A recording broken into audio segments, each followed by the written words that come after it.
ঈদুল আজহার আর মাত্র একদিন বাকি। এরই মাঝে মধ্যপ্রাচ্যের দেশ কুয়েতে চলতি বছরের জন্য শেষ হয়ে যাচ্ছে কোরবানির পশুর হাট। শেষ মুহূর্তে পশু কেনার হিড়িক পড়েছে কুয়েতি নাগরিকদের পাশাপাশি বিভিন্ন দেশের প্রবাসীদের মাঝেও। কেউ দুম্বা, কেউ গরু, কেউ বা উট কিনছেন। তবে দুম্বার চাহিদা সবচেয়ে বেশি এখানে।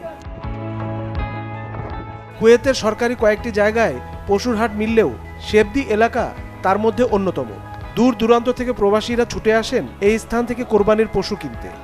আমাদের এমনি সবসময় ব্যবসা বেশি একটা সমান সমান যায়, কিন্তু রমজান আর কোরবানি এই দুইটাই আমাদের একটু ব্যবসা ভালো হয়, কারণ ওই সময় একটু বেচা কিনে বেশি হয়, ওই সময় একটু আমাদের লাভবান থাকি। কুয়েতের ভিতরে সবচেয়ে পশু বড় হাট এই জায়গায়, আর সব দেশের মানুষ আসে এখানে, আর বিশেষ করে বাংলাদেশের মানুষ আইলে এখানে একটু ডিসকাউন্ট আছে।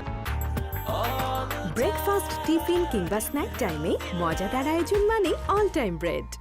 এখানকার পশুগুলোর মালিক কুয়েতি হলেও দেখাশোনা করেন বেশিরভাগ বাংলাদেশিরা। অন্যান্য বারের তুলনায় এবার কোরবানির পশুর দাম কিছুটা বেশি বলছেন ক্রেতারা।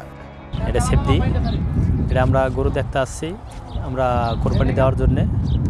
তো এই জায়গায় দুম্বা, গরু, উট সবই পাওয়া যায় এই জায়গায়। দামটা নিয়ন্ত্রণের মধ্যেই আছে। গরু এখনও পছন্দ হয় নাই আর কি, দেখা দেখি করতেছি গরু। ওইদিকে দেখলাম সোমালিয়ান গরু, ওইটা একটু দাম বেশি। এইগুলা বাংলাদেশের মতো একদম সেমই। গরুর দাম এবার মোটামুটি আলহামদুলিল্লাহ ভালো। বাংলাদেশের মতো যেখানে সেখানে পশু রাখার অনুমতি নেই কুয়েতে, তাই সবাই চেষ্টা করে ঈদের আগের দিন বিকেলে কিংবা ঈদের দিন সকালে পশু নিয়ে যেতে। অনেকে আবার 4-5 দিন আগে কিনলেও খামারে রেখে যায়। প্রবাসীরা পরিবার ছাড়া ঈদ করলেও অনেকে বন্ধু, সহকর্মী, আত্মীয় স্বজন কিংবা রুমমেটদের নিয়ে নিজেরা খাওয়ার জন্য পশু জবাই করে থাকে ঈদের দিন। Desk report, channel 24।